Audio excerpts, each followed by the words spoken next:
Jadi hari ini kita akan belajar tentang struktur teks hasil observasi. Yang dimana struktur teks hasil observasi ini mempunyai 4 struktur, yaitu ada yang pertama ada definisi umum, yang kedua ada deskripsi bagian, yang ketiga ada deskripsi manfaat, yang keempat ada yang namanya kesimpulan, dan kesimpulan ini bisa ada atau bisa tidak gitu. Jadi kita akan lanjut ke slide selanjutnya.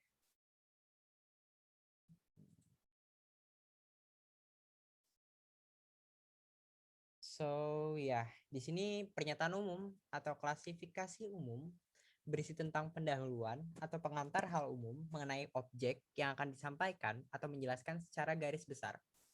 Dan di sini biasanya pernyataan umum ini memiliki ciri bahasa yang kebanyakan menggunakan kata adalah dan kata merupakan, yang itu biasanya ada gitu kalau di pernyataan umum. Next. Ya, di sini ada deskripsi bagian, yaitu berisi perincian bagian-bagian hal yang dilaporkan. Misalnya tentang tumbuhan, maka ditulis ciri daun, bunga, atau perincian bagian lainnya. Dan yang ketiga ada deskripsi manfaat, yang berisi tentang manfaat atau kegunaannya dalam kehidupan. Dan yang keempat ada bagian kesimpulan, atau yang biasa kita sebut sih ringkasan ya. Ringkasan umum hal yang dilaporkan. Dan biasanya ini bisa dipakai pada laporan teks hasil observasi atau tidak usah juga tidak apa-apa. Next. Nah, di sini aku udah nyiapin contoh teks buat yang tadi struktur teks hasil observasi yang berjudul Hutan Mangrove Wanatirta. Ya, jadi di sini bisa kita lihat kan, strukturnya ini merupakan definisi umum atau gambaran umum. Nah, kenapa bisa begini? Karena coba kita lihat dulu ya di paragraf 1. Hutan mangrove Wanatirta merupakan salah satu kawasan konservasi alam untuk pelestarian hutan mangrove di daerah Kulon Progo, Yogyakarta.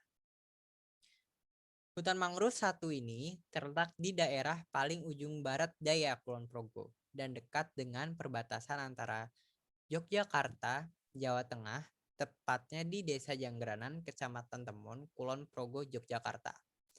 Nah, di sini kita bisa tahu nih, di sini tuh merupakan informasi umum yang hampir semua orang tahu, seperti lokasi, tempatnya di mana, terus ini tempat wisata apa, ya pokoknya isinya berisi tentang informasi umum deh gitu. Dan yang kedua itu ada yang namanya deskripsi bagian nih. Di sini kita bisa lihat dari paragraf pertama.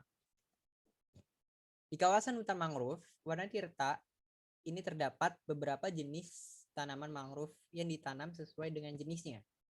Ada yang ditanam di pinggir sungai dan ada juga yang ditanam di tempat yang berlumpur. Nah, udah tuh.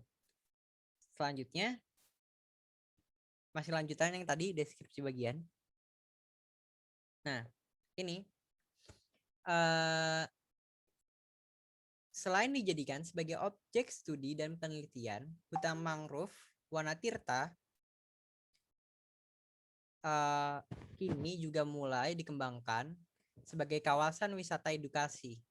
Hutan mangrove ini kemudian dikemas dengan penampilan yang menarik dan beberapa fasilitas yang memadai untuk para pengunjung. Yang diharapkan dengan dibukanya kawasan hutan mangrove Wanatirta ini untuk umum dapat mengenalkan serta menambah pengetahuan para pengunjung akan pentingnya tanaman mangrove bagi alam dan lingkungan kita. Nah, inti dari yang tadi saya bacakan deskripsi bagian itu tentang pengembangan mangrove sebagai objek wisata dan studi. Inti dari paragraf teks ini. Dan yang ketiga, ada pemanfaatan hutan mangrove, deskripsi bagian. Sebenarnya ini bisa masuk ke deskripsi manfaat juga sih, lebih tepatnya. Jadi di sini ada sebagai kawasan yang dikembangkan untuk wisata edukasi, kawasan hutan mangrove Wanatirta ini juga dikemas dengan menampilkan penampilan yang menarik. Salah satunya dengan membagi dua kawasan yang mengusung tema berbeda dengan memanfaatkan lokasi dan jenis mangrove yang ada. Yaitu dengan adanya jembatan mangrove di pinggir sungai dan gua mangrove yang berada di sebelah selatan sungai. Dan di sini ini sepanjang pinggiran sungai yang ada di kawasan tersebut kemudian dimanfaatkan untuk penanaman tanaman mangrove jenis mangrove air untuk membuatnya agar terlihat lebih menarik. Kemudian dipasang di sepanjang tanaman mangrove di pinggir sungai dibangun jembatan panjang yang terbuat dari bambu.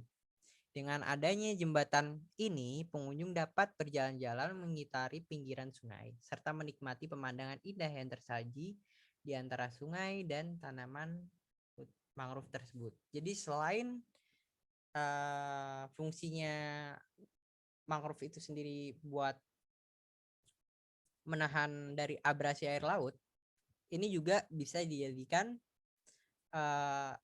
objek wisata dan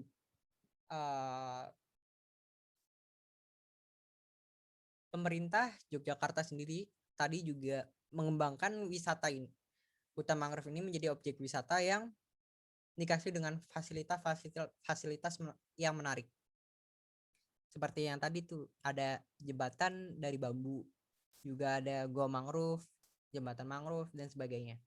Dan yang terakhir itu ada ringkasan tentang hal-hal yang di atas tadi. Hutan mangrove Wanatirta ini tentu bisa memberikan pengalaman yang menarik untuk kalian. Selain bisa menikmati pemandangan yang berbeda, itu juga bisa belajar. Ya, intinya ini adalah simpulannya gitu. So, ya jadi sekian untuk pelajaran hari ini. Dan sorry kalau gua rada terbata-bata atau gimana. Jadi terima kasih. Wassalamualaikum warahmatullahi wabarakatuh.